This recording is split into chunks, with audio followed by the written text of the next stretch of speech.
isn't it? I mean, I've never been there. but you're more used to playing in much bigger places. Okay, I am out of stuff to talk about.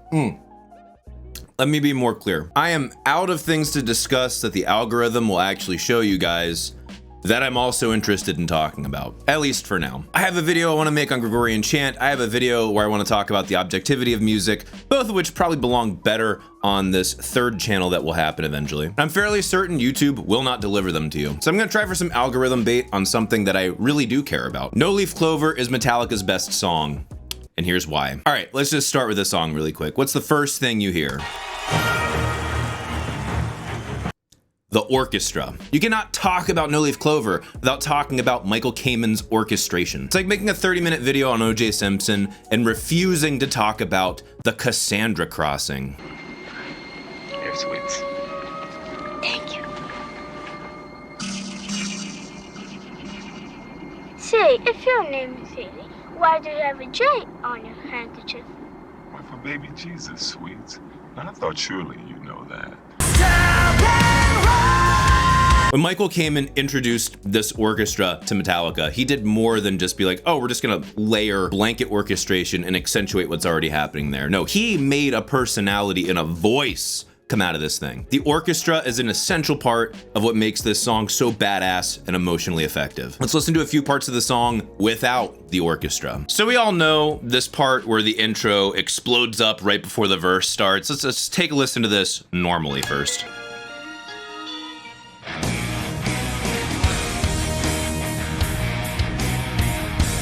Now let's do that again, sans orchestra. There's a lot less going on. There's a lot of rhythm and texture that is just gone. There's that level of scope being filled in by the orchestra. Here, let's listen to the transition.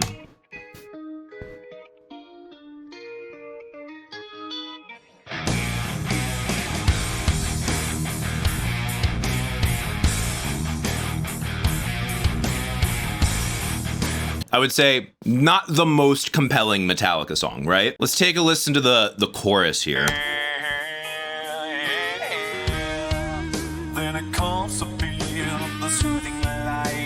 And there is a whole guitar track that is missing from these stems right now that's baked into the orchestra track.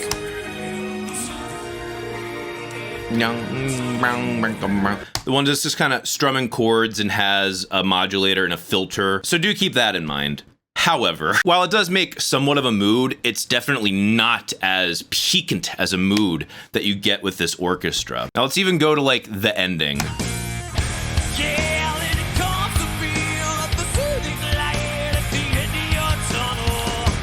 Feels fairly similar. It still feels like it's missing something from what you know.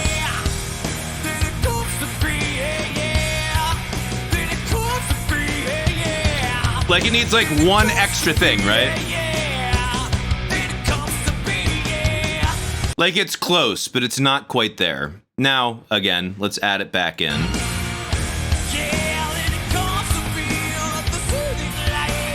Do you hear that? Little dun dun dun dun dun, little pizzicato, guys.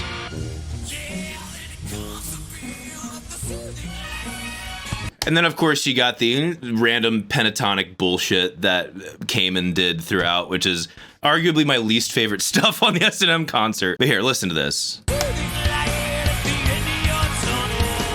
Gives it a little bit of a spirit. And here, that little, it's like a swell or a riser. If you've been to music school, it's what we call a crescendo.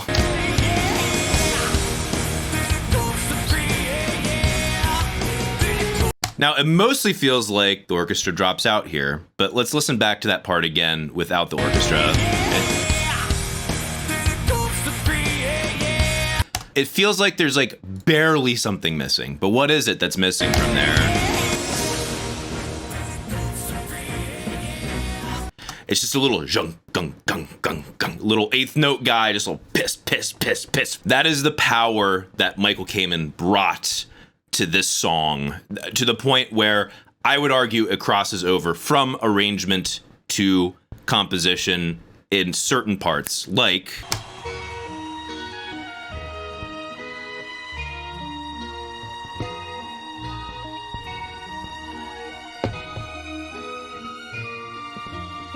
and then the strings doubling up and harmonizing with it as well.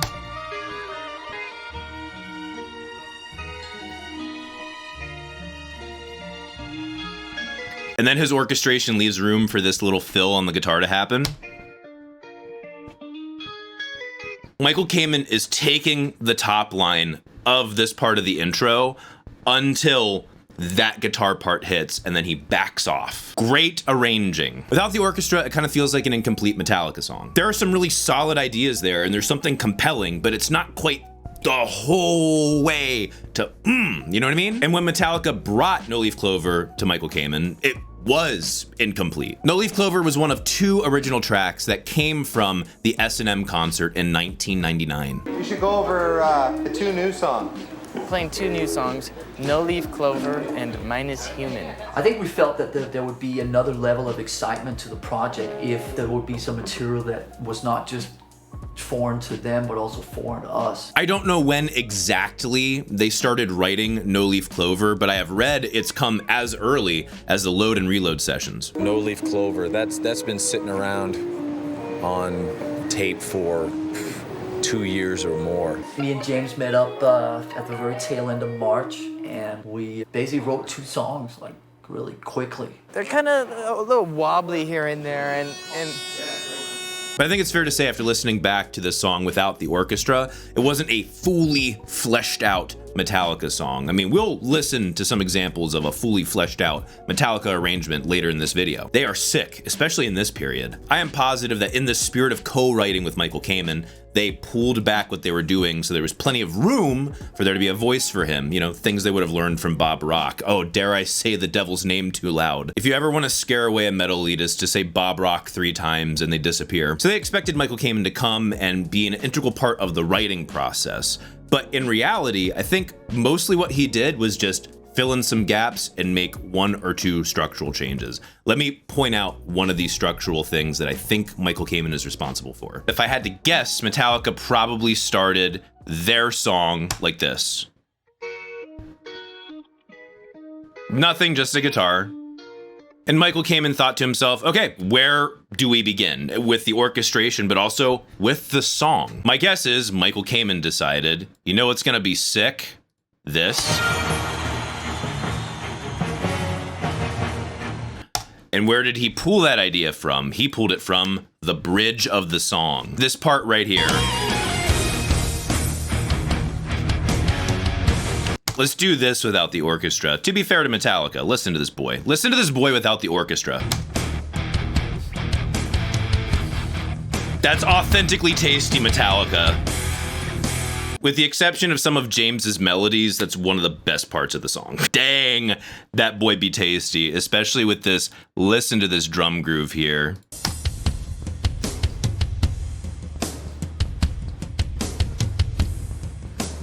Grooves, but is like a little bit pissed. It's like that part where they're chanting die on repeat during Creeping Death. So repeat it with me!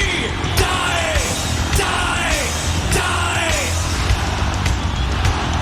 But a little bit more laid back, a little bit more confident, as opposed to just like rushing through it, just like brutality. This is just like big and thick and boy! Damn, boy! Damn, boy! He's thick! Boy! That's a thick ass boy! So again, without the orchestra.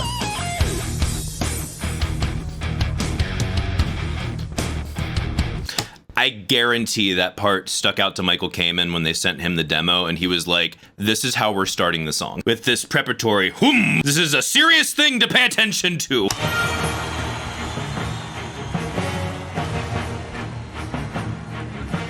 Like I demonstrated by muting the orchestra in that arrangement, this arrangement was left quite sparse, and that has a ton of room. It gave the orchestra the opportunity to be the main character for a moment, instead of just embellishing what Metallica was already doing. And nothing is more telling than that intro. When you hear that intro, that intro is iconic. If you hear that intro, you know exactly what song that is, and you know exactly what ride emotionally to expect. I love that Metallica were brave enough and to a degree humble enough to say, you know what, Michael, you get to be a part of the band tonight. Working with Michael Kamen is just like working with another person who's in the band. And for all intents and purposes, he is in Metallica for this project. That kind of thing is very risk-taking. Not a lot of bands really go on that far of a limb, and Metallica have a history of doing some very experimental stuff in their career. They were definitely out of their comfort zone. I mean, just on a base level, I'm sure they were kind of intimidated by a genre that they didn't listen to a ton and didn't fully understand. I wouldn't say that I was completely ignorant to classical music, but I wouldn't say that it was knocking on the back door of my Deep Purple records. And I don't know how in the hell he does it. He's up there, you know, making little things in the air. All I know is when he makes the pentagram, that's when I come in. This level of experimentation to me is like the peak of an ever-evolving trajectory from their very first album. Starting from Kill 'Em All, ramping up through Master of Puppets, they increase the sophistication of their melodies, structures, and pacing, each album growing in depth. Justice saw the peak of their complexity and was fairly progressive at the end of the day, especially with the unorthodox time signatures and riff melodies. After Justice, they met Bob Rock, and he tailored their sound way back in the complexity department. But Bob Rock introduced depth in dynamic, pacing, and melody. Bob Rock introduced Metallica to a new way of thinking about arranging, and a great example of this is the post-chorus in The Memory Remains. Let's take a listen to just the guitars in the post-chorus of The Memory Remains. Right here.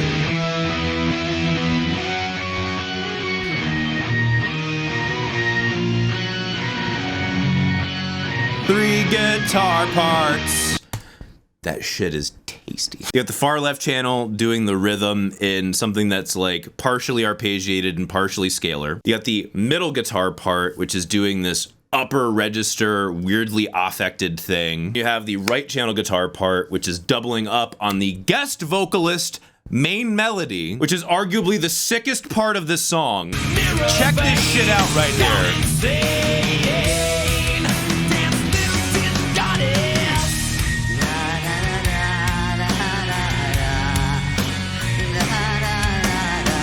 First of all, creepy as shit vocal. Second of all, the fucking counterpoint on that boy. And in all the guitar parts, you get that 3 harmony counterpoint happening right here.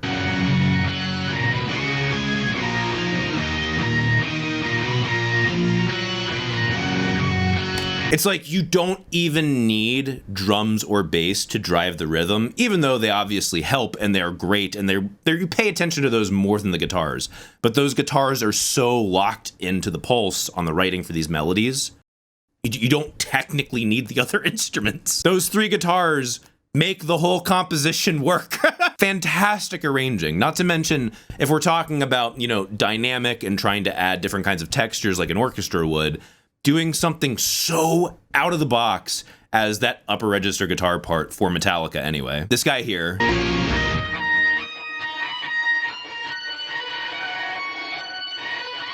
It's a sick, interesting, experimental guitar tone. It's cool. It works great. I would argue that guitar part and the vocalist, who is, shit, I forget her name, Marianne Faithfull, are the most iconic, satisfying, big payoff moments of the song. So before Bob Rock, I'm fairly certain they would have never messed around with this kind of arranging, especially not having the most iconic vocal part on the song be a guest vocalist. Arrangement choices like this add dynamic and depth to Metallica's music, and they still don't hold a candle to Michael Kamen and his orchestration. No offense, Bob Rock. This was a new level of counterpoint, harmony, dynamic, and nuance that gave the raw, uncut vulnerability of the human spirit to an otherwise masculine bravado sound. And both of them colliding seamlessly in this harmonious pathos really accurately emotionally describes this bad man with a good heart. Maybe a better phrase would be a malformed man. On the outside, you've got this gruff, tough, confident personality that I would attribute emotionally to the metal side of things. But on the inside, you're filled with passion and breaking because you're losing a battle to despair. And I would attribute that to the orchestral portion of No Leaf Clover. I've said No Leaf Clover at least like 20 times or some crap by now. What does No Leaf Clover mean? What is a No Leaf Clover? Well, if we think about a 4-leaf clover as being good luck, then a No Leaf Clover is like the worst bad luck you could possibly have. And listening to the lyrics, I don't know if exclusively bad luck is how I would describe it, but you certainly get a sense of this guy who's optimistic and kind of greedy, taking shortcuts to success, and then life just slaps his ass right in the face to the point where he's wondering if he's gonna be able to recover. I am never gonna financially recover from this.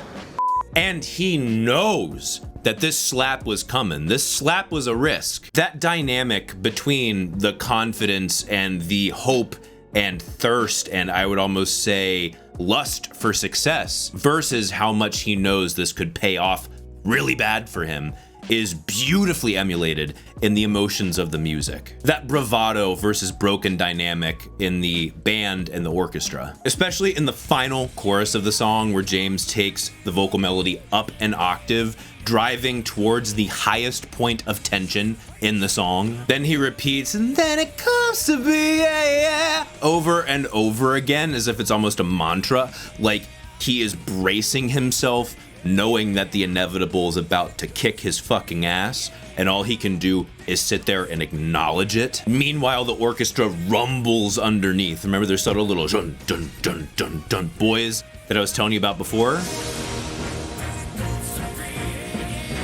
And you have these splattering of these subtle moving counter melodies that really just drive us towards this moment of big strings and horns just telling us, fuck, we can't avoid it. This is it. Let's take a look at this moment of tension in the DAW. All right, so we're ending out this dank solo with an equally dank dun dun dun dun dun dun, freaking just pulling down the gravity of the situation bridge. And we're about to let loose. The tension built in that bridge is about to let loose into basically starting a new escalation of tension. Man, music is so much fun.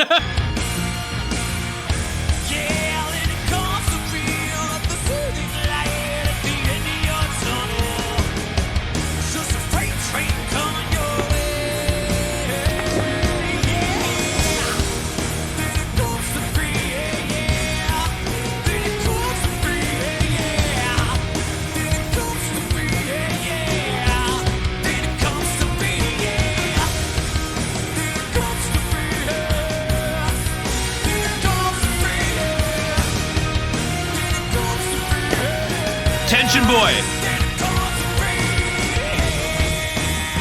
Listen to that orchestra right there. When we start the line, na na na na na na, that boy there. Listen to this boy. Dun, dun, dun, dun.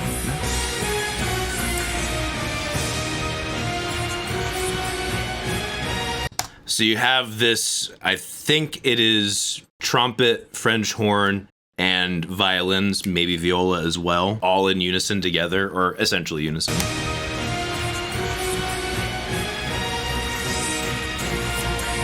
Then the na na the little rich brass boy underneath, the little that line does so much for that part. Without that line,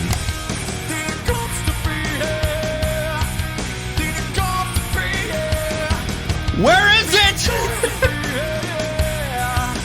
Like, I can technically live without that line, but come on, with it baked back in, come on. Ah!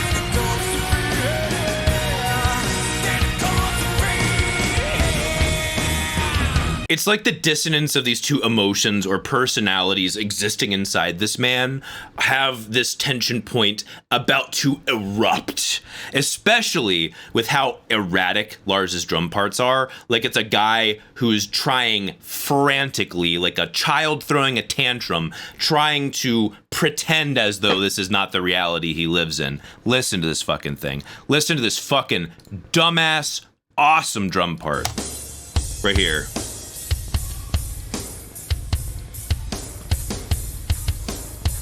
All right, nothing too crazy. Now it gets hiccupy here.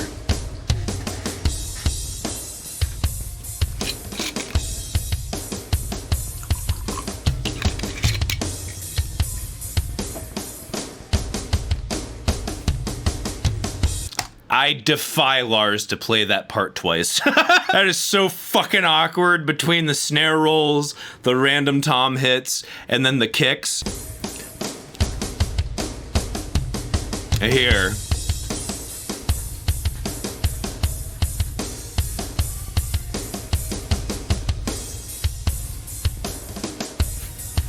So fucking weird, and doesn't sound that complicated by itself. It sounds like learnable, right? Now, in context of the rest of the song, with all of the other rhythms, like listen to this.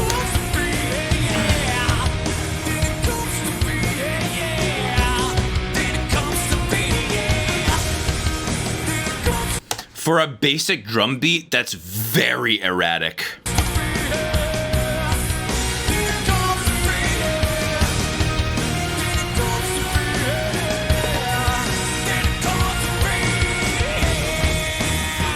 I can hear the tension of Lars's arms in the drum part and then the drum performance. I can hear how tense and horrible of technique he has. And I would not have it any other way. The repeating lyric in this peak of tension moment is like being confronted with the reality that you cannot escape your fate. This is inevitable. Man, I love this song. And I love Metallica across their entire catalog. Okay, not their entire catalog. I consider No Leaf Clover not only their greatest song, but the point of the pinnacle of their career. It was the most nuanced and deep musically they would ever get, and it was still a massive radio hit. I wouldn't say it's quite on the level of this song, but you could compare it to Bohemian Rhapsody. Bohemian Rhapsody was so rich and beautiful and still very accessible and was a massive radio hit, still is a massive hit to this day. Very clearly, No Leaf Clover does not hit that status. But I would say there's something in parallel. People who have never heard of Metallica or outright did not like Metallica listened to and loved this song. You could argue one is their greatest composition. If we're talking about just the core four, which is how they wrote 99.9999999% of their music, yes, I would agree. But I would argue No Leaf Clover is both more mature and more accessible than one, and I think one is a masterpiece. Obviously, I have a ton of personal bias towards No Leaf Clover. I get absolutely lit up every time I hear it. Ever since day one, I got lit up by this song. I'm sure that doesn't show through my emotions in this video, but I think there is something magical in this song that is unrivaled in the rest of their catalog. The entire S&M concert project was a pretty crazy experiment for Metallica. And I would argue that S&M was a wild success, so much so that they put on a second S&M concert in 2019. That we don't talk about. But as wild as this project was, it pales in comparison to how obnoxiously weird and different their album Lulu was. I mean, the album where they collaborated with Lou Reed. It has to be the most controversial and divisive Metallica album of all time. And frankly, I think people are listening to it wrong. Check out my video I did on Lulu here. Are you listening to it wrong? Find out for yourself. Just right there. Why are you here? Bye.